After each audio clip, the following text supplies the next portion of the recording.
Hey people, what's going on? Welcome to another episode, Real Tough Talk. We want to thank you for joining us. I'm Stephen J, here with my partner Goes, and we're here to give you another week of UFL football. And what else is new? Another week of bad weather. I mean, this one is a little worse than last week. At least last week, the snow was already on the ground. Now we're getting some pouring rain that's going on and off, but it's not going to slow nobody down. Guys are going to come. They're ready to play. There's some big games that we're having today. There's a lot of guys showing up for the first time in the league, and I can't wait to see how they play. And first things first, I want to talk about the fact that the staff here, I'm in Ghost's crib right now, and I don't appreciate the fact that I didn't get my members mark water. I'm frustrated about that. Hopefully on the next segment, I'll have my members mark water. Kind of a little frustrated about that because, I always got to represent the brand of members mark, and I didn't get it right now. I get it, but you've been talking so much about your pre-workout, so I'm thinking that you have that already, and you don't need the members mark anymore. I had the pre-workout with the members mark, yes, but I usually have my regular members mark water. I don't appreciate you. I know you are maybe a Poland Spring type guy or one of those members mark water. I'm frustrated right now that you didn't bring that. And I'm also trying to figure out what's going on with the button-ups this year. You haven't really been wearing no button-ups. You've been dressing more casual, more comfortable. What's up with that? I mean, obviously, you got to change it up every now and then. But look at you. Like, you looking like you just coming from the gym. Who are you trying to show off? Not at all. Hoodied up, comfortable. Certain people dress like that when they go to the gym to sweat more and whatnot. Like, I know how it is. So again, you showing off like you working out and you trying to show off or something. I don't know what's going on because when you come here, you know your place and you know what it is. So just you come here, do your job, no showing off. Let me make sure that everything is good. And you just talk your nonsense. Later. We're going to jump into the game right now. We're going to talk about IOD versus Dutchmen. Dutchmen been going through a quarterback situation. Mm-hmm. They went with Sunshine, got rid of Sunshine. They went with Nick. Yeah. And now they're going with their third quarterback, Chris. I would have to say Chris is the cream of the crop. He's going to look better than the other quarterbacks, even though it seems like he's playing musical chairs with quarterbacks right now. And the thing about it that has me worried about this is that it seems like the moment that anything goes wrong with Chris, there's going to be a switch that may happen again. I mean, like just basically the way that they've been moving, if you don't satisfy them to a T, then it's over for you. So I'm not saying that that's exactly how they think. It's just the way it looks from the outside. So hopefully they can mesh together with this quarterback and they can move forward together. Unfortunately, I mean, these quarterbacks haven't really had a good opportunity because you had Sunshine going up against Carver. Yeah. Then you had Nick going a doubleheader. I mean, he had a game versus Wolverines, but then he had to play Violators. Yeah. And now this game, Chris opens up with the cross rival game, the out of division game versus IOD. Yeah. So all these three quarterbacks have issues playing strong teams, and now you got to play an IOD team. IOD is coming off of a win, but they have not played the way we expected them to play. The question is, are they able to turn around this game with that bad man Adi throwing, pickups of Swiss, Akon, Slasher being the regular all-star he is, Ace, all these weapons, they should be beating teams by a numerous margin. We haven't really seen that this year. And that regardless of what, they find ways to get wins. But, when it comes to playing tough teams later on, IOD has to prove that these wins right here weren't just easy wins for them. They have to prove that they can earn the wins, put up the points that they need, and, do their job on the field. We have yet to see that because I didn't see them have too much of a tough schedule yet. As we go along, IOD, I'm sure, is going to be tested. All right, we're going to jump right into the game. Dutchman getting the ball first. Chris is the new starting quarterback of Dutchman. He's going to throw to Steve on the sideline for a decent game, picking up the first down. Chris then throws to Eddie in the middle for a decent game. Next play on second down is going to be blitzed by Swiss. Toss it to John here on the outside, incomplete. Then on that third down, he's going to throw it to receiver in the middle, broken up by Eminem. Dutchman is forced to punt. Great defensive stand by IOD.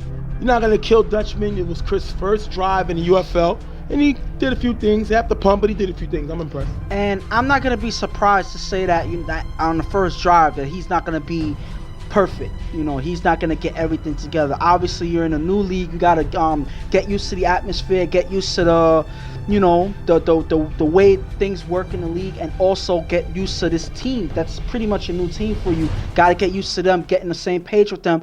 And it's hard to say that you're gonna do that in a short drive like this one. Adi's gonna get the ball. He's gonna throw a short pass to Slasher for a few yards. Second down, Adi throws to Eddie on the sideline with nice blockers from Swiss.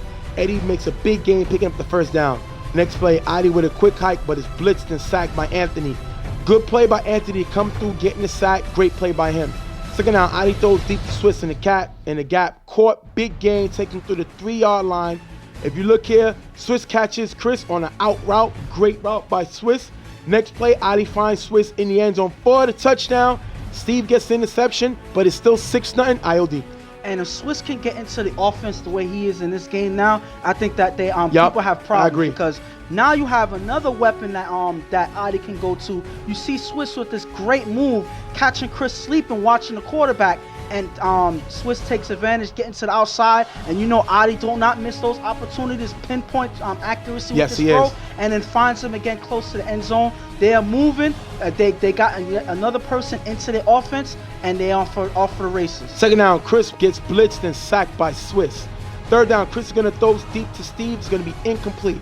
Last down on 4 rush, Chris gets past Ace, runs for a short gain, picking up the first down. Chris showing a little speed. Ace is not a slow pass rusher. Chris makes a nice move, getting him the first down.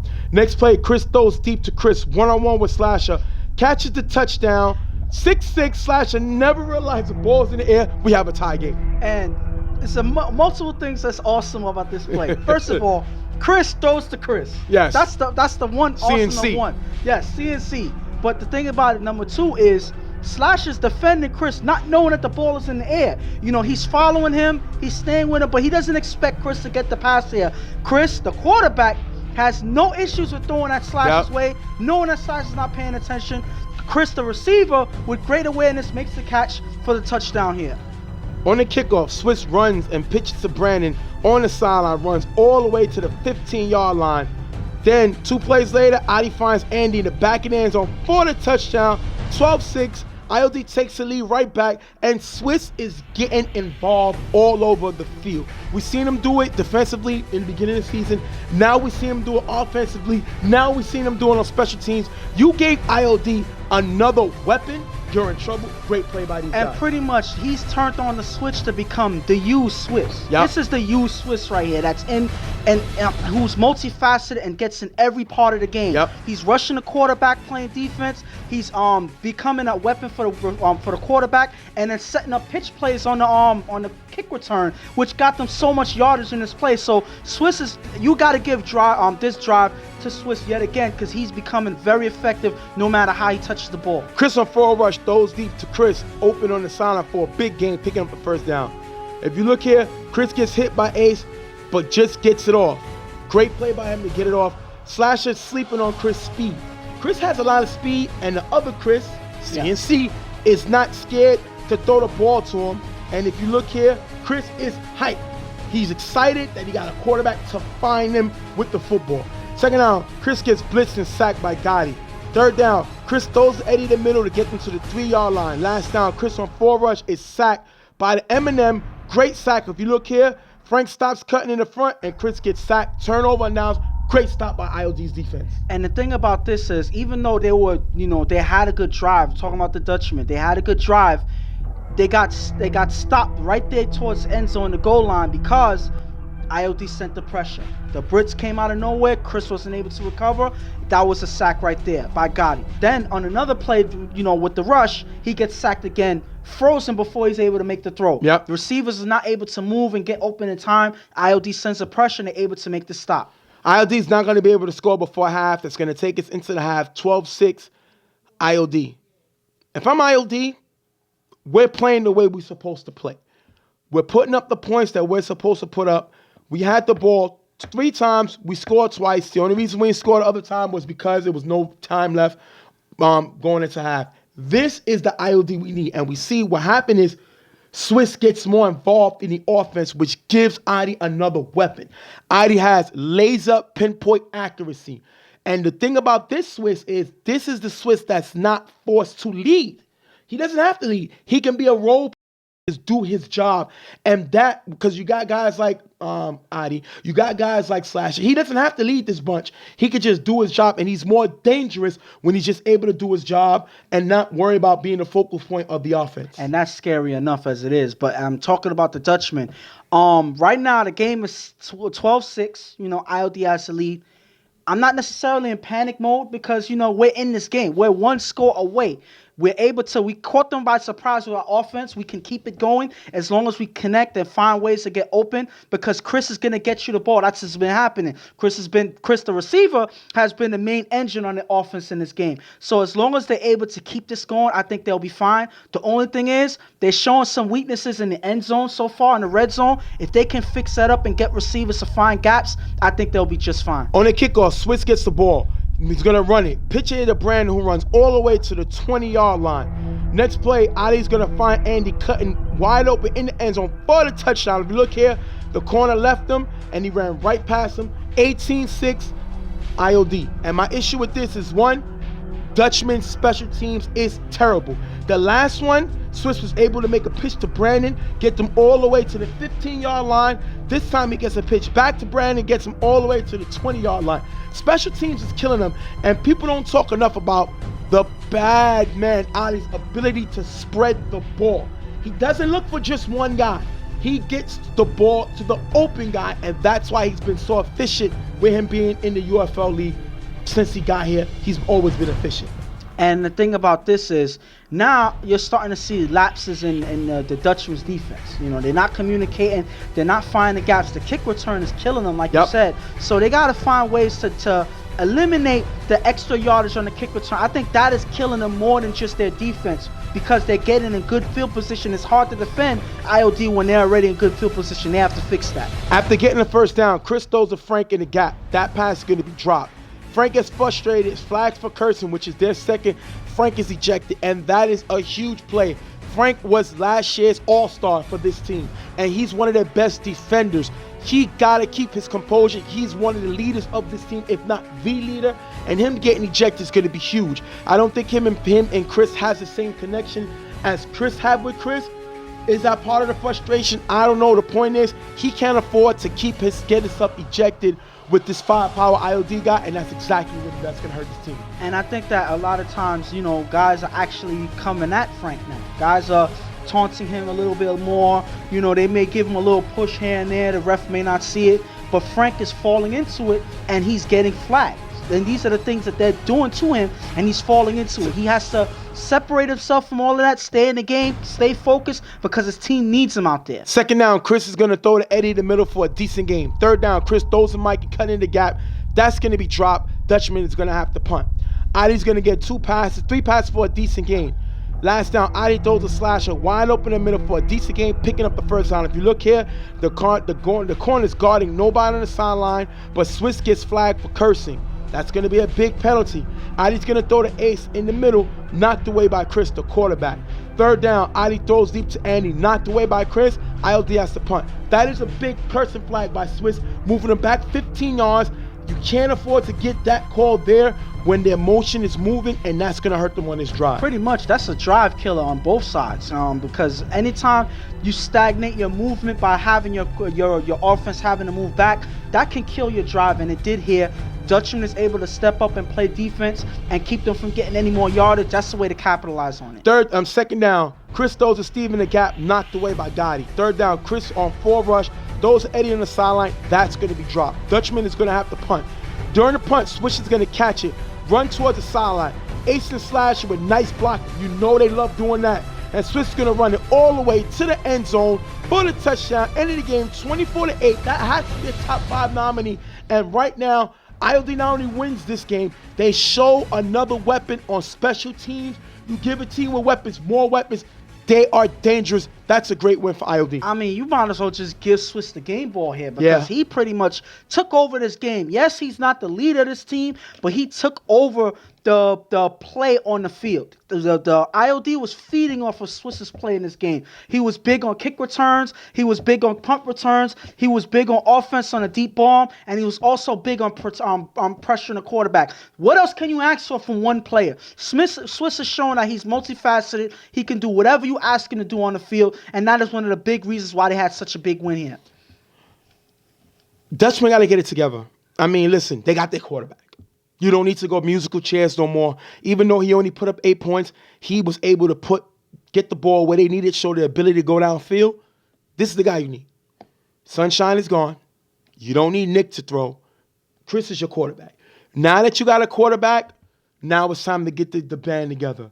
You got to get Frank back as your leader. He has to keep his composure, cannot get ejected during this game. They need him. But if I'm Anton, I like where my team is at right now. Yeah. We found our quarterback. UFL, you must have a quarterback, and now the Dutchmen have one, especially playing in the Western Conference when you're playing against Fred, you're playing against Yomi, you're playing against Lou with Wolverines, you're playing against Chuck, you're playing against Dion. Those are a lot. You're playing against Reggie. You got to have a quarterback in the West, and Dutchmen have their quarterback. And the thing about it is, even though they lost, a lot of the guys weren't necessarily upset about this loss in the game. I think that they should at this point, but, they're not upset. They figure, they lost this game, but they finally got their quarterback to get things rolling for them later on in the season.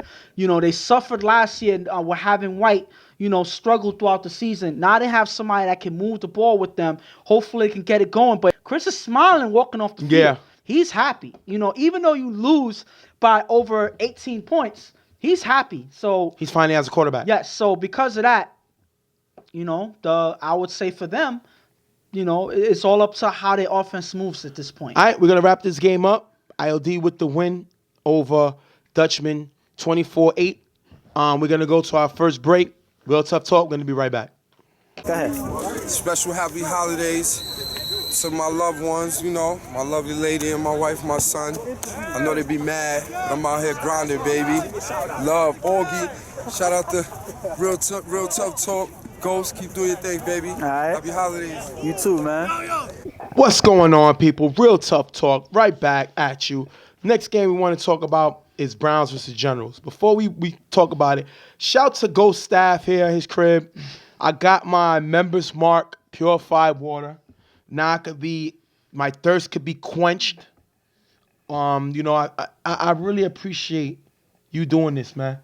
Members Mark is like the mark of all members. Listen, I get that your thirst, is being quenched by the water, but hopefully sooner or later your thirst for attention will be quenched as well, because that's something that you always have. You always want to be the center of attention. You always want to have all the eyes on you when you're loud and you're saying this and you're saying that. So hopefully we could find something that could quench that thirst for attention, because you always need it for some reason. Anyway. Okay. We're going to get on the Generals. Generals are coming off of a loss. They played 2 weeks ago. They played YMM opening up the game. They didn't win that game. Spaz did not throw. They went with Cecil. But they had a playoff game, and then they had a chip game. Shout to Generals. They won BQFL championship. Shouts to them. Understandable why they did what they did. So they're going to come off of a loss. So they're not really worrying about this game. Browns are coming in this week off of a loss to YMM. But as you can see, the colors are kind of changing on the screen right now. We're changing up a little bit. Here's some type of music. What's that? Like NWO? I think it is. That's NWO music. And it's amazing because the reason we play that is Jingo is like a Vince McMahon, I would say. He needed to go get something for his product, and he's going to add NWO, a.k.a. AFC. Yep. That is the huge merger, AFC and Browns. We had rumors that AFC players was going to merge with Carver. That was some of the talk. It was a possibility that was out there. We heard AFC was possibly going to merge with Riot Squad. That was before they dropped out. That was a talk out there. But they merged with Browns. How do you think this fixes the Browns, and how do you think this makes the Browns a better team? Well, hopefully one of the biggest things that the Browns has been searching for this, the whole season was they needed a quarterback, and what comes with AFC guys is the quarterback Dave, who's who was a pre NFL practice, former NFL practice quarterback. Yep. So he was in the game. Yes, he was in the game. He knows how it is. He's coming to play touch football with the AFC guys, and you get a lot of star power in Travis, Tiki, Pablo, all of these guys that are natural offensive players that can move the ball for you. And the thing about it is, in this game, before we show it to you, I'm just going to tell you exactly what they did. Their strategy was to have AFC's guys mainly focus on offense, and now the Browns guys, which Jingo, this is pretty much Jingo's bread and butter. Yep. He can focus on his defense. Jingo is a defensive-minded coach. Correct. So now he gets to handle all of the defense, have all of his guys, and a returning player from the Browns, a Puka. veteran in Puka, is returning. Former MVP. Former MVP in Puka. Former All-Star MVP. Yes, also. former All-Star, former so many different Yep. things for this team. And he gets to come back and focus primarily on defense as well. So now you have a split of two different teams in one doing two different things, focusing on one thing at a time. That is a dangerous scheme for Browns to have. Let's see how it works in this game. Well, we're going to jump right on the game. Spaz is not going to start. Spaz last year, UFL Eastern All-Star quarterback, reserve quarterback, is not going to start. He's not going to be here. And Rudy, a former UFL All-Star, yes, play with Riot Squad, is going to get the start. After getting the first down, Rudy with blocking runs for a decent game. Third down, Rudy gets blitzed by Raul and passes to Preacher on the sideline for a decent game. Last down, Rudy's going to throw it up to Prodigy in the corner end zone. Just drop, turnover on downs. Prodigy got to make this catch. He's a guy that I always think is going to take the game to the next level and rise his game, and he never does. He needs to turn it around. This guy's a guy that I think has talent, but he never really shows that talent on a consistent basis, and that's a big drop by Prodigy on that And play. I'm going to be short and to say that I personally can't be too hard on him, because this is one of those catches where you say that was a difficult catch to make.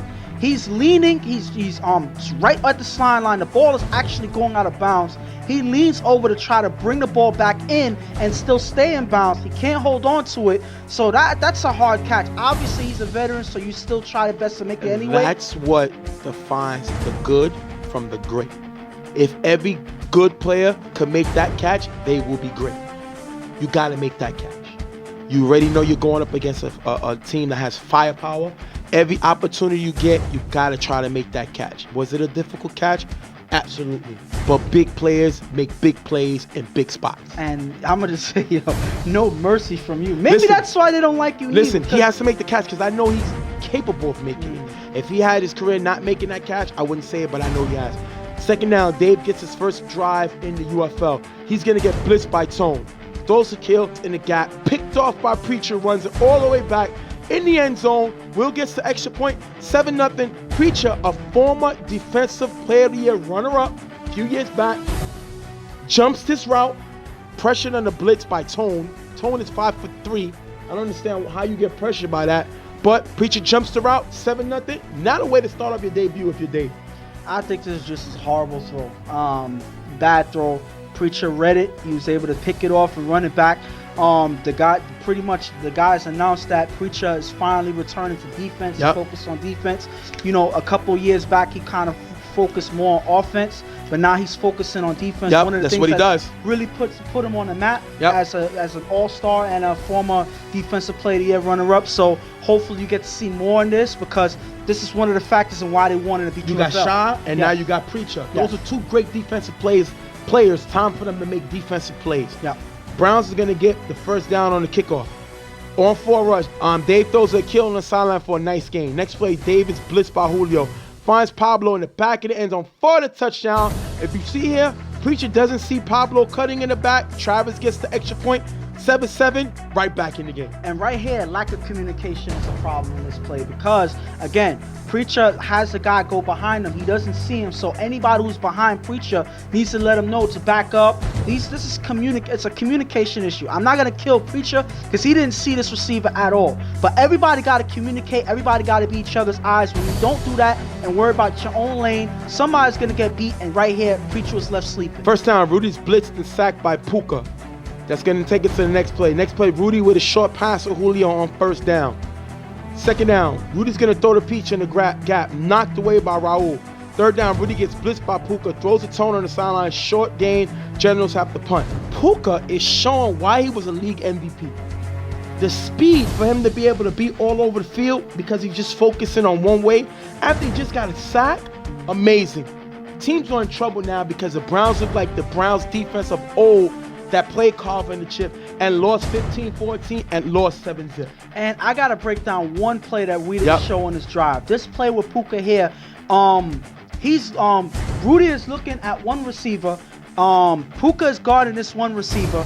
And then at the last minute, when the ball is thrown, he breaks off of this one receiver and then catches Los on the sideline to keep him into like short yardage. That is a way to be aware and have that catch-up speed to guard so much of the field right there. When you have a player like that can guard so much of the field by himself, now you have an even stronger defense than when you didn't have him, and that's why they have Puka there. Dave with a pass to Tiki, who runs for a decent gain. Then Dave, 2 more passes, takes him to the 10-yard line. Last down, Dave throws a Los on the sideline. That's going to be dropped, turnover on downs. Last play before half, Rudy throws it up, knocked away by a kill, takes it into the half, 7-7. If I'm the Generals, I will take this. Rudy's not our starting quarterback. We're here with Rudy. Spaz is not here. 7-7. I'm happy. Preacher just showed us what he can do on defense, that he can be the Preacher of old, jumps the route, gets the pick, takes it to the house. I like where we're at. We know we got to put up points, but the defense is playing the way the defense needs to play. And if I'm the Browns, you're also not worried about this game. Obviously, their offense is what's, starting off very slow. They got stopped twice in this game. They were able to put up 1 touchdown, but at the end of the day, you're not worried because look at how their team scored. They scored off of a pick 6, off of our mistake. So we gave that up. If I'm the Browns, I know that as long as we hold on defense, the offense is going to pick up. They're going to start gelling together, and it's going to be problems. So I'm not worried about this half. If I'm the Browns, it's just staying the course, making sure that the offense gets more comfortable and the defense holds. Next drive, after the Browns get the kickoff in the second half, Mays catches it, runs on the side all the way to the end zone for the touchdown. Tiki gets a 2-point conversion. 15-7. If you look here, the Generals are all on one sideline. Mays takes it down. That has to be a top 5 nominee. 15-7 Browns. And if you look at this play, obviously Mays is well aware of what's going on in the field. He sees that one whole sideline is empty and he goes right for it. If you see here, right in this part of the play, right here, I'm going to freeze and you count all of the guys on the Generals. 1, 2, 3, 4, 5, 6. That's 6 players on one side of the field.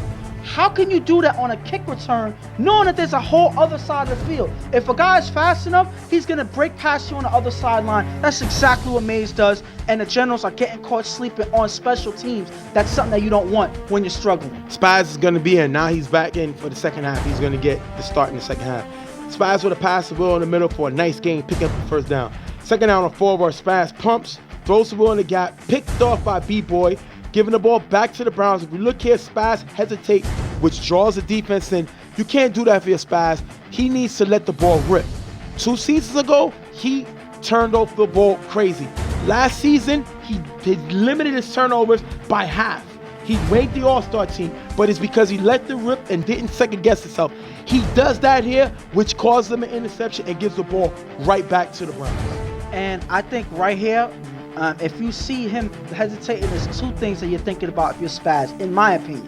1, he's just getting here. He's not in the groove with his team. He's getting here late, so he's not on the same tempo as them. Right. They were not on the same page. And another thing is, these Browns guys can cut off almost every pass. Correct. The way that they're playing right now. And this is in the rain. Yes, so right now, he hesitates thinking that somebody's going to cut off this pass. So he's playing it safe, But what he doesn't understand is his hesitation is what draws in the defense. Yep. They move right into the lane. They see where he's looking, and when he throws, B-boy said it make the interception. Dave with a deep pass to Travis, who has a step on Julio, caught for a huge gain, picking up the first down. General said it was not set on defense. That's why Travis got behind him. They were a little upset with the play. Referee said he told the defense twice, are they set? Nobody said nothing, so he takes that as a yes. Unless you say, no, I'm not ready. If you don't answer, they'll acknowledge as you're ready. Second down, second and goal. Dave is blitzed and sacked by Tone. The question is, did Dave get the ball off? It was close. What do you think? I think that Tone gets a sack here. I think that if you slow it down, it's really hard to see either way on fast motion. So Dave thinks that he completely missed him and he got the ball off. But when you slow down, it was right here, frame by frame. One frame can make the difference between if he tagged him or not. So that's a bang bang play, and the referee called it a sack, so it's a sack. Third down, Dave throws to Pablo, cutting in the front of the end zone. That's going to be dropped. If you look here, Tone is arguing with Shy. I don't know why they're arguing. Pablo just dropped the ball. You should focus on defense, and they're not. Last down, Dave finds Travis in the back of the end zone for the touchdown. Dave scrambles and finds Isaiah in the corner for the extra point. They're going to go up 23-7. If you look here, Tone calling for help in the corner. Shy never reacts, and they're going to get the score. And if you see here, there's two guys on Tone's side. Tone is like you said, 4 something. Right. And you have 2 guys on your side. So of course you're going to call help. Shy is busy watching the quarterback. If you see here, he's looking to cut off a pass, but he doesn't see that there's another guy behind him, which Tone is calling for help for. Shy doesn't react in time, and that's how that pass was thrown for the touchdown. They're not paying attention to each other. They're not communicating. And here on the extra point as well, same thing. They're not the 2-point conversion, I'm sorry. The 2-point conversion, they're not communicating. One person leaves the corner, leaving this person wide open. They're killing themselves by not being on the same page. I think that was partially their fault why they got caught by that Travis pass. This team is killing themselves on defense, and all the Browns are doing is capitalizing. Good talking by Tone, trying to get Shy to help, but Tone should never be on the defense. Great offensive player, great coming out the backfield. Should never play defense. Never. Never, never, never. He's a defensive liability. He's like Isaiah Thomas in basketball. Not a defender. He hurts his team playing defense, and this is no disrespect to him, but God didn't give Tone height. He gave him speed, and he gave him quickness, but he didn't give him height. And he's a defensive liability when he's on the field. He should never play defense, and that's what I say. And they go after him here. Yes, Shy didn't come to help, but they were looking that way anyway once they saw Tone on that side. Dave is a former NFL quarterback. He's going to attack your weakness like any other quarterback is going to do. And Tone being on the field defensively is a liability. After 2 short passes on the first down, Spaz throws 2 passes to Preacher for a nice gain. Last down, Spaz finds Preacher in the corner end zone for the touchdown. 23-13, they're down 10. And this is the Spaz we need. He comes late, unfortunately, but this is their quarterback, and they're able to score right back. Way to move the ball by Spaz, 23-13. And I think this is the tempo that they need. Yep. They need to drive, obviously keep the ball moving as best you can. One thing I could say that Spaz is good with is moving the ball very quickly. He's there, is able to make a pass, run to the line, make another pass. This is the Spaz that helped beat the Browns years prior, catching them with the quick release and the quick hike. Yep. That is a great way to move the offense. Akil on the kickoff gets into the 35-yard line. First down, Dave throws to Travis in the middle for a nice gain. If you look at a linebacker drawn away from the middle, leaving Travis wide open. Dave then finds Ahau wide open in the corner end zone for the touchdown. If you look here, Shaw once again gets caught watching the quarterback. Bad communication, 29-13, and let's look at this. Shaw walks off the field. Julio's leaving the team. Shaw's your former league MVP. Shaw's your reigning defensive player of the year. And this is my issue with Shaw. But we'll talk about that at the end of the game. 29-13, they're blowing them out now. I'm just going to say that the Generals have been killing themselves on defense. The offense is trying their best to make something happen, but the defense as a whole is a liability, and they are attacking Shaw and Tone's side the whole game now. Spaz with 2 passes for a decent game, getting the first down. The clock is running. Second down, Spaz throws a prodigy in the gap, knocked away by Raul. Next play, Spaz throws a prodigy on the sideline, knocked away by Binky. Last down, Spaz on 4 rush with Los blocked and is sacked by Jerm, ending the game 29-13, Browns come away with the win. Generals, this is not a good look. Sha was your reigning defensive player of the year. Sha also won UFL MVP a few years back. You're one of the leaders of the team. What are you showing your team? And this is my issue with Sha. I love the kid's talent, but he's not a leader. He's not a type of player that's going to draw other guys to want to play with this team. Spaz does that. Spaz is an upcoming quarterback. I think he doesn't get enough respect for what he can do, but he's always done it with lack of firepower. He's never had the top firepower on his team. Sha's his best player. You know what I mean? Cecil never really shows consistency as a player. Prodigy never shows consistency as a player. And that's the issue. It causes Spaz to do too much. Sha, you can't do this. You can't have a bad day at the office and want to quit. You got to demand your guys' respect, especially y'all just won a championship in BQFL. This is your second game of the season. You can't want to leave the team. I have rumors Julio says he's leaving the team. Mm-hmm. Why? Where are you going? You're going to leave this team that you're trying to build after y'all just won a championship in BQFL?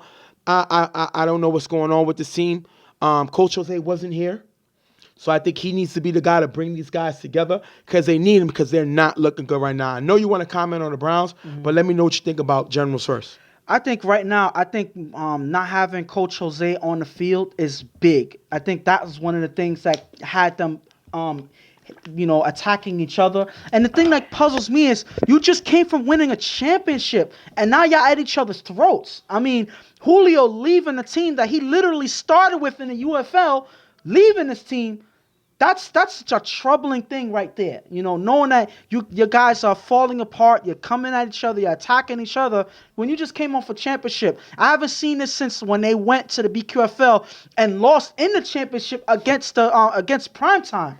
They had a good run in the BQFL. They came back and they played terrible in UFL. Yep. So my thing is, I don't know what it is, but it seems like the more success they have somewhere else, the less they have when they come back. I don't know what it is, but they got to fix that because they're killing themselves at this point. Now, to talk about the Browns, I think a lot of people got problems. The reason why, this is not even that they didn't even play their best out. Their defense did lock up. They kind of felt, made a few mistakes and let the Generals, score a few points. But they gave up 6 points practically. Yes, the other one was a pick six. But the point is, the offense, they didn't even worry about the mistakes that they made. They were in the game. They were laughing. They were having fun. They were enjoying themselves. And when you have weapons this dangerous, enjoying themselves and having fun and not even worried about the mistakes that they made, that's trouble for a lot of other teams out there because they're comfortable, they're enjoying themselves, and they're ready for whatever comes their way. That is something that a lot of people should be afraid of at this point. Absolutely. I agree with you 110%. They got firepower. 29 points is 29 points. That's amazing to score in the UFL. I don't care what team you are or who you're playing. It's hard to score. And they scored 29 off the bat. That is great. When you have Puka and Trev on the sideline on the offense, that is amazing. That means you have enough firepower that those two guys can focus on defense. Now, I don't think this team can win a chip without using them guys offensively. I don't care who AFC has, but you can't tell me all those AFC players are all better than Trev and Puka. Not accepting that. But as right now, you let them get comfortable. But once these guys get instilled into the offense, those two guys, that is going to be a wowzer. But the thing about it is right now, based on, to them, based on their competition, that was not needed. This was just a trial run. Blasphemy, what you're saying. Listen to what I'm saying. This game here was just a test drive, a trial run. You're testing to see how far you can go with what you're doing. My thing is, obviously, they're going to have certain times where Puka, if he's here, more often, and Trev playing offensive plays. They can't keep this ain't going to keep up because they're going to start complaining and want to play offense. I don't care what you say, what you do. Yes, they're going to want to be a part of that offense. So you can't tell me that they're not going to play offense. But that's not what I'm saying. They will play offense. My thing is, but they have the option whenever they choose. And Jingo is a person that can fix and get these guys in the position that they need. That's when you have too much. I would rather have too much than too little. They have a little too much now in terms of options that they have. That's a great problem to have, especially when these guys are having fun and enjoying themselves out there. All right, we're going to wrap this game up. Browns come away with the win over the Generals, 29-13. We're going to take our next break. We're going to be right back.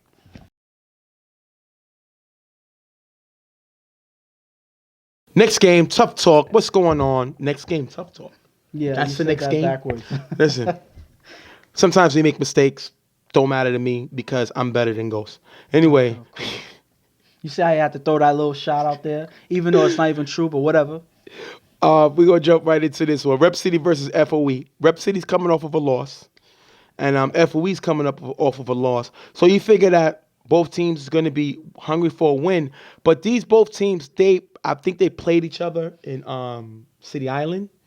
So they both have history. I don't think they really like each other that much. I don't think it's hate, but they're very competitive with each other, and we're going to have to see. The main thing for Rep City is they get their quarterback back. Hood is going to play this game. He's going to make a start, and Beaskey goes to the bench. Now, Beaskey started off, didn't have 2 wins, but started off great. 2 close games.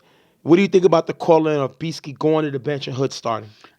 I think that it's an eventuality. Like it's something that was bound to happen. Right. You know, it's unavoidable because Hood is their starting quarterback. You're not gonna He's better. bench your starting quarterback when he just hasn't been here and Beaskey had a couple of good games. That's not what's gonna happen.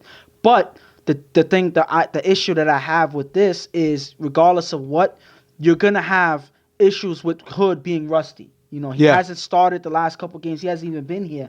I was hearing that he was injured. Yep. For the first 2 games, so we don't even know if he's fully healthy to play in this game. Like, we don't know the actual condition that he's in, so he may come off rusty. It's no ifs, ands, or buts. There's a chance he may come off rusty. So hopefully the team can be able to hold him down and make plays for him to get him back into the form that he's usually in. And with FOE, they still haven't had Herbie on the field. He's been to the games. He hasn't been on the field. And like I told you before, if they don't get Herbie on the field, this team is not winning. He's their best player. They got to get him on this field. We see this guy, Ghostface, has been playing great. Twan has been playing unbelievable. Yeah. He's a guy we got to talk about. And I like Dave as a quarterback. He's a very good quarterback. This team just got to get it all together. Once they get it all together, they'll be okay. Rep City, I like this guy, Habib. Yes. We're going to talk more about him during this game, but that guy is a beast, and he's coming from that OTF team. One thing about the UFL and Tough Talk that I love, we show players talent and the ability for them to do what they do. A lot of times in other leagues, you know, or like City Island or whatever, you know the superstars, but you don't really know the guys who's trying to make their way to superstarism. And by playing here, because of the 8-player rule, you have an opportunity to see guys who will be role players stepping their game up and seeing what they really can do. And the thing about it is you have 2 guys that are pretty much the staple of that in Habib facing off against Twan with FOE. These guys have been showing up in these games, and they've been playing on a superstar stage and playing very well for their teams on every time they get the opportunity, they get the camera in front of them, they perform, and they perform on a high level. So we're going to jump right into the game. Dave is going to have a few passes, get him to the first down. Then Dave's going to throw to John in the middle. That's going to be dropped. But Rep City gets called for cursing. That's going to give him some yards. Dave on second down throws a bop in the middle for a decent game. Last down, Dave throws a bop in the front of the end zone, picked off by Steve-O, giving it to Rep City. I like Steve-O. He's an undersized, physical corner. Not really known for making interceptions. Really known for laying down the wrath of the hit. But he comes away with an interception. Great play by Steve-O here. But you can't blame him for, if you throw it his way and he sees it, he reacts and picks it off. So that's one thing that you got to pay attention to. Just because he's known for being physical doesn't mean that he can't make a play here and there on the ball and intercept the ball. So you see it right here, he makes a good interception. Second down, Hood throws deep to Habib. The pass is going to be short, picked off by Twan, giving the ball back to FOE. And my problem with that, second down, you don't need to go downfield. You're still rusty. and he underthrows his badly. Twan has been playing great for FOE and gets another interception on the stats. And the thing about Twan that you got to pay attention to is not only is he a playmaker, but his wingspan makes him stretch that much further and take away certain throws that a quarterback would normally make. Yep. Dave with a pass to Raj in the gap for a decent gain. After getting the first down, Dave throws a Ja, who runs for a few yards. Third down, Dave is blitzed by B-Dot. Just blocked by Milt. Dave throws deep to Bot, who has a step on the corner, caught in the end zone for the touchdown. 6-0. What I like about this, B-Dot is a big pass rusher, but Milt meets him at the pass, and it's going to get a great block, giving Dave time to stretch it downfield and make a great throw to Bot. Bot shows the hand, 6-0. And this is another matchup that we didn't really get a chance to emphasize in the beginning of the game. Milt versus B-Dot. Who's going to be the better blocker for each team? What they say, when an unstoppable force meets an immovable object. This is what you get. And that's exactly what happened. When Milt is able to, even though B-Dot was pushing him back a little bit, Milt is able to hold him off just enough for Dave to make that throw to Bop. That is a great way to protect your quarterback. Third down, Hood throws to Habib in the corner in the gap for a decent gain, picking up the first down. Hood with 2 passes to B-Ski on the sideline for a nice gain. Last down, B-Dot blocking Milt this time. Hood throws to Habib in the end zone. Habib with a nice catch over Fred for the touchdown. And you got to say here, you got both. Great blocking by B-Dot. Tess get the extra point. 7-6. Way to bring back the You Got My segment. Right, great play by Habib. And the thing about it is, right here, there's so many good things I got to say about this play.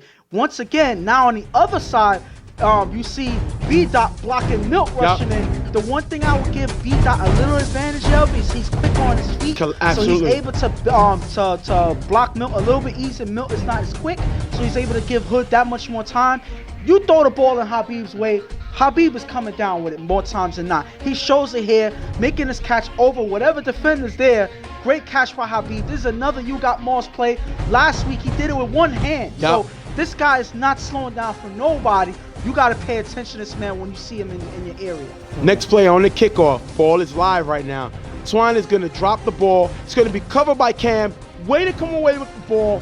Special teams guys getting dirty. They making plays all over. That is a great play by Cam to go get that ball. First of all, if you're Twan, how you miss this ball? You've been catching interceptions. You've been catching touchdowns or whatever for your team. But a routine kick return, you can't hold on the ball.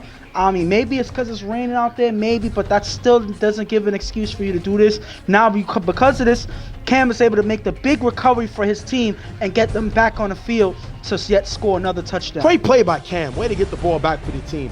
Hoodie's going to take advantage. On 4 rush, he throws a Cello on the sideline, gets to the 5-yard line. Cello's a nice receiver out the backfield. He can get the ball. People don't give him enough respect, but he will burn you if you don't pay attention to him. Next play, with blocking from Notorious, Hood finds B-Dot in the corner of the end zone for the touchdown. 13-6, they jump into the lead. B-Dot showing he can do other than block by letting Notorious block. Big pickup by them getting Notorious, and Hood finds B-Dot in the corner. Well, Notorious has been in with this team for a few years now, but now they're utilizing him a little bit more, especially here with the block. B-Dot doesn't have to be the sole blocker for this team. Absolutely. And that's one thing that you have an advantage when you have 2 blockers able to protect the quarterback. Now B-Dot is able to go out and get a touchdown pass here. I told you this was a little advantage that he has over Milt. He's quicker on his feet, and that's why he's able to get open here. Dave, next play, throws a Poudet on a wide open on the sideline for a nice gain. Last down before half, Dave throws it up incomplete, taking us into the half. 13-6, Rep City with the lead. Hood looks okay. Little rusty, threw an interception, but he looks okay. I'm not worrying about Hood. He's definitely showing why he should be the starting quarterback. It's nice to know you got B-Ski on the sideline in case you need him, or Hood gets ejected for cursing, whatever. But Hood is your starter. My thing is, I love this guy, Habib. He's playing real ball. UFL needs to get a Rookie of the Year or a Newcomer of the Year, something, because you have a lot of newcomers really showing what they could do. Great play by these guys on Rep City. And FOE can't necessarily push the panic button yet. They don't have to. I think the only reason why they kind of let go and lost the lead in this game, or at least gave up another touchdown, is because of that kick return. The dropped onside kick. Well, not onside kick. The drop kick return by Yep. Twan is what got them the extra score. This game was really close. It's still close now, but it looks worse than it really is. I think that all they have to do is get the offense moving. They score first in the second half, and I think they'll be okay. Second half, first down, Hood throws deep to Habib in the middle. Off target, incomplete. Second down, Hood is blitzed by Bop. Throws in the middle to Vic, picked off by Ja. Giving the ball back to FOE. If you look here, Tess is open on the sideline, and this is Russ. This is Hood not reading the field. He sees the blitz, goes to his money man Vic, and it's picked off. And right here, that's unfortunate because sometimes when you look for more and you force a pass here, you miss a lot of guys that's open on the sideline for the easy dump off that they can run and get some extra yardage. Tess is known for a person that can get extra yardage. Yep. You just throw him the ball, but because he's already focused on one receiver, they're able to see that, and Ja's able to make a good pick here. Dave with a pass to the receiver in the middle for a nice game, picking up the first down. Dave then throws to Roger in the middle for a short game. Second down, Dave throws to Bop in the gap, knocked away by Steve-O. Third down, Dave is blitzed by B-Dot. Throws to Roger in the middle, almost picked off by Reem. FOE has to punt. That is a great defensive stand by Rep City. Dave didn't look really comfortable that whole drive, and Roger has to get more involved in the offense. Since Herbie's not here, is not playing yet, Roger got to get more involved. They got to find a way to get him the ball more, and they don't here, and FOE's going to have to punt. Hood with 3 passes, Habib for a nice game. If you look, Dutch is going to get ejected for cursing. Big ejection on FOE. Got to get used to the rules here. Last down, Hood scrambles on 4 rush, but is sacked by Roger, turning over the ball. Dutch that's a big player, getting ejected. That's really going to hurt them. Next drive, Dave throws deep to Ja. Picked off by Nico, giving it back to Rep City. And that's a bad throw by Dave. You don't need that. You're down to score. Why would you take this chance? And Nico with a nice pick. Hood gets the ball back. He's going to throw a pass to Cello for a decent gain. Second down, Hood on 4 rush with a nice run for a nice gain. Third down, he's blitzed and throws a Beastie on the sideline. Picked off by Ja, who runs all the way back to the end zone for the touchdown. Bop gets the extra point, 13-13. They tie the game up. And this is, again, Russ killing Hood throughout this game. That was a bad throw. He didn't need to make that throw. Ja's able to read that pass and is able to pick it off and run and stay in balance and bounce. You see he's about to fall off. He stays balanced enough to get into the end zone. What a way to focus, cut off that play, and score for your team, knowing that they were struggling on offense, bringing them right back into this game. Next drive, with blocker from B-Dot, Hood runs for a nice gain. Third down, Hood throws deep to Tess on the sideline. Pass is caught out of bounds, incomplete pass. Next play, Rep City gets stopped short of the end zone, turnover on downs. Next drive, FOE gets the ball, but they go 4 and out. Rep City can't score before the half. It's going to take us into overtime in this game right here. Overtime, both teams gets 1 shot from the 50. No blitz, 4 and out. 1 timeout. You don't score, other team gets the shot. They don't score, game's over. If you get a pick, you got to return it all the way to the touchdown for the win. Rep City gets the ball. Second down, Hood throws deep to Vic on the sideline, way off target. Picked off by Fred, giving it back to FOE. I don't know why Hood threw this pass. It was second down, way off target, picked off. Why are you practically giving this game away? Not a great throw by Hood. And one thing you do, especially on overtime, is your lack of downs or chances to score in this game right here. You take your time. You go to the dump off plays. You move the ball. You drive slowly down the field. You take your time. You don't go for a deep pass unless it's a sure money play right here. And this was not a money play. This was not a surefire play. And that they give up the ball. Dave gets the ball. 2 passes for a nice gain. On 4 rush, he throws deep to Twan in the middle. That's going to be dropped. Last down, Dave throws it up incomplete. Ending the game, 13-13 tie between FOE and Rep City. Game is tied. If I'm Rep City, Hood threw 3 picks. 2 of them was on the blitz. Can't happen. You got Notorious and you got B-Dot. What is going on that he's throwing these picks under pressure? Can't do that if you're Hood.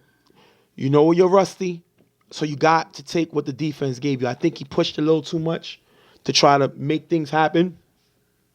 The team comes away with a tie that they desperately needed. They did not need a loss. They was already 0-2. So they'll take the tie, but that is a hurtful tie because I think this is a game they should have won. And I'm about to speak on FOE, but one thing I want to say in terms of Hood and the way he played, in my opinion, I think that he wanted to do too much out there, knowing that, Beaskey was putting in work and being relatively successful for this team. He wanted to prove that he's the deserving starting quarterback, showing his team that it wasn't a bad decision to let him start. I think he wanted to do too much out there too fast, and I think that's why he kind of suffered his game. I disagree with you. Well, why you think that? I think he just didn't play well. I think he just tried to do I think too that much. it's both. I think he knows he's the starter already. Yeah. I think last year he should have been the starter, even though Izzy threw. Mm-hmm. It's a difference between Izzy and Hood and Izzy and Beaskey. Mm-hmm. You know what I mean? But Hood is a quarterback. You can't make these mistakes. He threw 3 interceptions. 2 of them was with pressure. You got to use your feet. He's one of the best running quarterbacks in this league. Can't make those mistakes, and I think he kind of hurt his team today with his play. And FOE, they had the opportunity to take over the game. They could have stole this game. Yes, they could have. They had multiple opportunities. Rep City was struggling on offense, but they didn't capitalize themselves. Their offense was as well struggling. This is probably one of the worst games that they played on offense. They struggled throughout the way. They scored one time off of an interception. So they only put up really 6 points on offense. So you can't really give this offense too much credit. They really didn't play that well. They struggled, and they didn't capitalize when Rep City gave them the opportunity to, and that's why they end up with a tie. I look at this as a loss, not anything else. Bottom line, before we end this, Rep City has to get Rel back. They need Rel. Rel was their all-star last year. They need Rel. They need Rel to hurry up and come back off an injury. This team needs him. They're in trouble if they don't get him. They need his superstar play. We're going to wrap this one up. 13-13, Rep City, FOE tie. We're going to be right back. Real Tough Talk.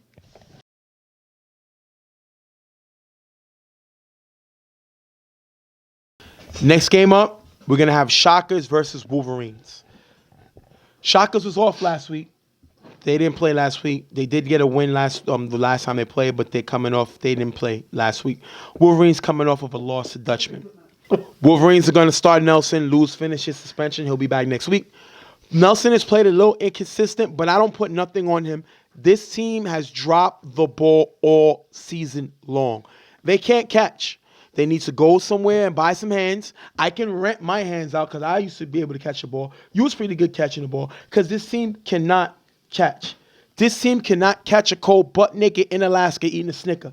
You know how many times I heard Yeah, I stole that from Ty. But they can't. They can't But catch I'm going to say ball. this. You think that we need to come out of retirement and help these guys out? Listen, I may not be able to run routes anymore. I may not be able to take the contact getting hit, but I can still catch the ball. This team needs to learn to catch. And I may be able to do all of that, but I don't think I can run any routes. Listen, as soon as I try to turn, my knee will give out. So, Members Mark will help all that. Maybe it'll help, some lubrication on the knee or whatever. But these guys need some help, and they need it immediately if they want to win any more games moving forward. Win any games. They have no wins. Any games, period. Shockers, Ramsey, Brett Favre touch football with more speed. Ramsey can make any throw. The problem with Ramsey game is he can make any throw. That's his problem. The same thing that's his gift is his curse.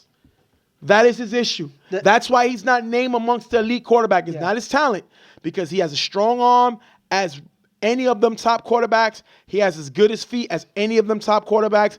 He just lacks the caution. Yeah. He's not cautious on any throw. And his gift is his curse. We're going to jump right in the game. Ramsey's going to throw a deep pass to Welch, and the sideline ball is going to hang and be dropped. Second down, Ramsey throws a Chris in the gap. That's going to be dropped. Third down, Ramsey on 4-rush throws deep to Ray on the sideline for a nice game, picking up the first down. Second down, Ramsey finds Chris, who runs for a few yards and takes him to the 5-yard line. Third down, Ramsey throws to Naheem in the back of the end zone, high and incomplete. Last down, Ramsey throws to Zay in the back of the end zone. That's going to be high, incomplete, turnover on downs. We heard a lot of drops, a lot of incompletes. They drive the ball, but they're not able to score. And this is Ramsey's one person that doesn't take his time on the drive. He either takes a shot, he looks downfield. If he's successful, it's great. If he's not successful, it's whatever. So here, a couple of guys drop passes. Ramsey was inaccurate with a couple of passes here. That is not a good-looking drive because this is not something that Ramsey normally does. He throws deep all the time. He didn't do it in this drive. but he was still inaccurate in this drive. Nelson gets blitzed by Zay, who sacks Nelson in the end zone for the safety. The question was this a safety? Now, there's no fumbles, so they can't recover it. But if you see here, as he's going for the tag, the ball comes out of Nelson's hand. Nelson is in the end zone. So when the ball comes out, that's considered a safety because it would be a fumble, but there's no fumble. So once the ball hits the ground, it's dead. It hits the ground where? In the end zone. Yeah. So that's why it's dead on that spot. What do you think? Good call, bad call? What? Be honest. That is I would say an open and shut call because obviously based on the rules, that'll definitely be a safety knowing that it landed in bounds. But that is a great way for Zay to blitz in, catch Nelson completely off guard. Nelson was not throwing the ball. He was not looking to throw the ball. He was just looking to fake a run. By that time, the ball was knocked out. That is a safety. Great defense by Zay. Like a strip sack, basically. Yes. With blocking, after they get the ball off on the punt, Ramsey throws a mill on the sideline for a nice game, picking up the first down. Ramsey throws to Welch in the middle, drop, and Welch gets ejected for cursing. I guess he's mad at himself for dropping the ball, but unfortunately, he's now have time to think about it on the sideline. Second down, Ramsey throws deep to Adam, and it's knocked away. Third down, Ramsey throws a Ray in the back of the end zone, caught in the end zone, but they get flagged for too many men on the field. Touchdown don't count, they're going to punt. What do you think of that call? I think that's huge, and that is them not paying attention to what's going on in the field. Yeah. So they get caught off guard when they were switching guys. 8 men on the field when Ramsey makes a good pass, the pass that he needed to make for the end zone. Great throw. Great throw here, but it doesn't matter because they don't count. Guys got caught sleeping on offense. Unfortunately, they have to punt. Next drive, Nelson throws to Lou, cameraman in the middle for a short gain. Then Nelson throws 3 more passes for a nice gain, picking up the first down. That's going to take us to third down. Nelson's going to throw the receiver in the middle for a nice gain. Last down, Nelson throws it up. It's going to be tipped, picked off by Adam, giving the ball back to back to Shockers. And Nelson looked like he just didn't have anybody. He tried to make a play out of nothing. Sometimes you got to just eat the ball maybe, but I mean, he took a shot and you can't kill him for that. I mean, it gets frustrating when you can't make anything happen on your own. When you're trying to make passes, guys are dropping the ball. So it gets frustrating and you try to force something, and because of that, you make yet another mistake. You can't kill Nelson because this has been happening in all the games that he's been playing for this team. I wonder if it's going to make a difference when Lou makes his return because it's the same players going out there and dropping the ball. Yeah, their drops are killing them. Second down, Ramsey throws deep to Ferrari, wide open downfield for the touchdown. Naheem gets the extra point, 9-0, and this is what Ramsey can do. That got to be a dime. That throw was great by Ramsey, 9-0. And the thing about it is when you're throwing deep to guys named Ferrari, now you have a problem because he's out there high octane running down the field. You know, he didn't look that fast out there for Ferrari, but still he's able to get open. Ramsey able to hit him here. When you give Ramsey too many opportunities, he's gonna make these things happen. Yeah. That's unfortunate for Wolverines because their offense is what's putting points up for the opposite team. Next drive, on the kickoff, Wolverines are gonna drop the ball. Recovered by Ozzie, gives the ball back to the Shockers. Last play before half, Ramsey on forward, throws to Chris in the corner and the end zone, incomplete, taking us into the half, 9-0. If I'm Wolverines, we need to catch the ball. We need some playmakers. We don't have it. I know Maine was talking about all these players he got and this team is lack of star power. Mestre is the only guy killing on this field. Now, Lou is serving his suspension. Hopefully, when they get Lou back, it'll bring the energy back. Nelson can move over to receiver, which I think he's a good receiver. They'll get Bo back. Much needed receiver. I think their lack of weapons. We haven't really seen Gumby perform. Gumby wasn't here for this game. Mestre wasn't here for this game, which it looks like they're really not doing anything. They need their playmakers back in order to compete, especially in this Western Conference. And if I look at the Shockers, you're winning 9-0. You had a big defensive play to get you to safety, but you're keeping this game too close. You know, it doesn't have to be this close. The Wolverines are not moving the ball at all on offense. So you capitalize by scoring as much as you can. They have a couple of guys that can move the ball. They got Naheem, who had a good season with Riot Squad last year. You have Welch, which is one of Slaughterhouse's main firepower. I mean, before out he there. got ejected. But still, I think that's a big thing right there Absolutely. to have Welch be lost in this game.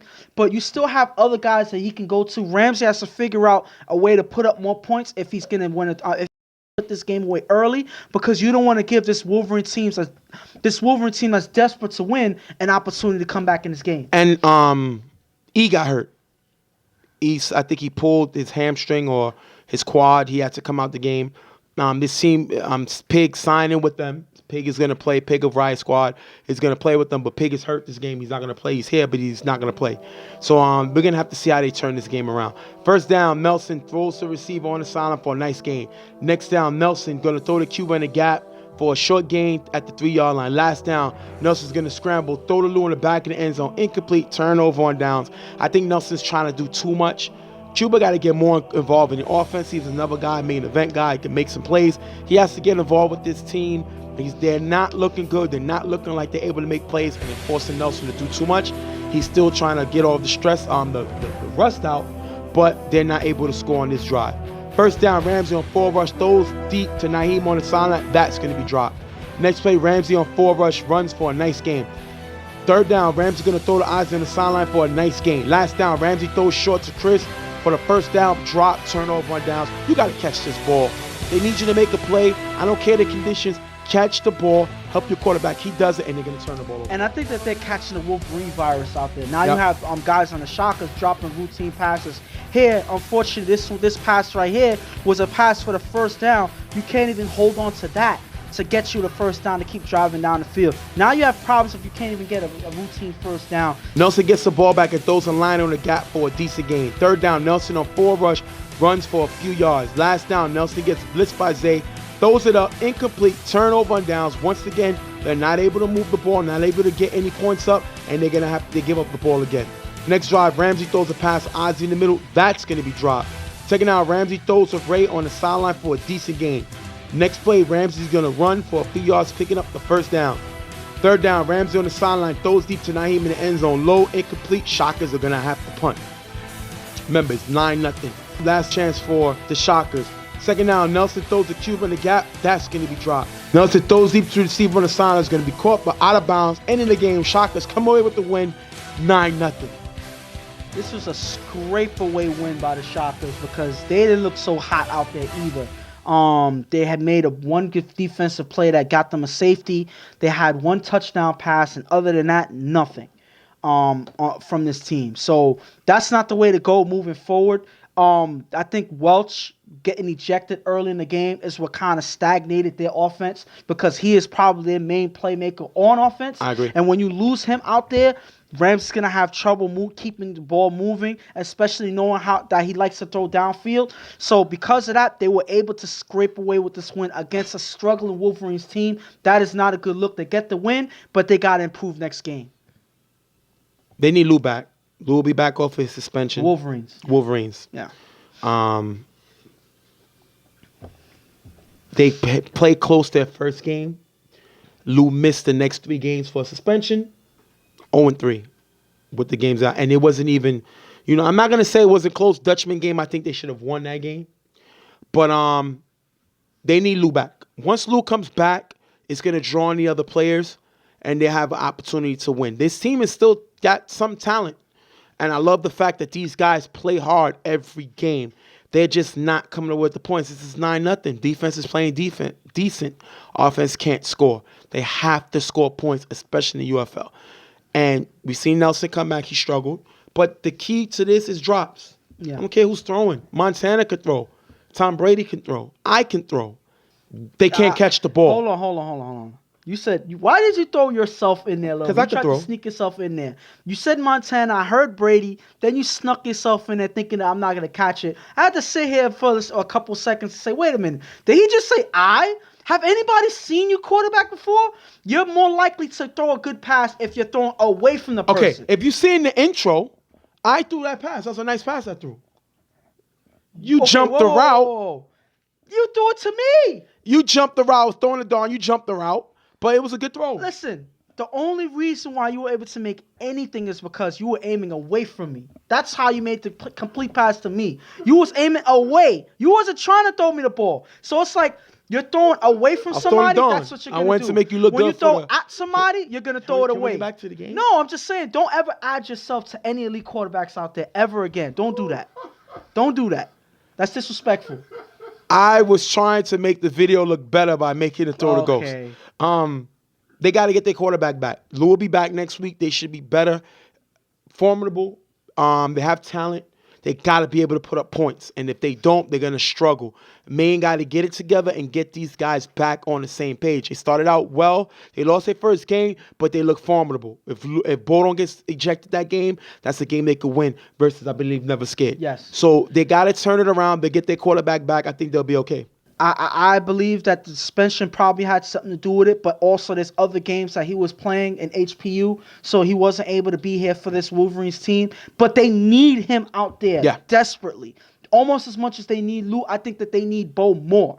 Because Nelson is also a competent quarterback. He needed a receiver out there that's going to move the ball with him. They didn't have ball out there, and I think that's why they struggled so badly, and they scored 0 points. All right, we're going to wrap this one up. 9-0. Shockers come away with the win over the Wolverines. We'll be right back. Real Tough Talk.